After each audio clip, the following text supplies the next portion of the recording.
Hello guys, welcome to জমি খাবো। আশা করছি তোমরা আগের ভিডিওটা দেখে ফেলেছো। এই ভিডিওতে দেখতে পাবে কি কি রান্না হয়েছে, কেমন মজা করেছি আমরা সবাই। জুয়েলদা মাংস কষাতে কষাতে সবাইকে একটু মাংস দিয়েছিল, তো তিন্নি, আবির, বিহু সবাই মিলে মাংস খাচ্ছিল। আমিও ওখান থেকে টুক করে একটু খেয়ে নিয়েছি।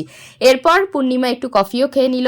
এগুলো খাওয়া হয়ে যাওয়ার পর যে যার মতো নাচ শুরু করে দিল। তো সবাই কমেন্ট করো এটা ওরা সবাই কি নাচ করছে। বাচ্চারা বড়রা সবাই মিলে নাচানাচি হয়ে যাওয়ার পর সবাই ক্লান্ত হয়ে পড়েছে এবং খাবারও সময় চলে এসছে।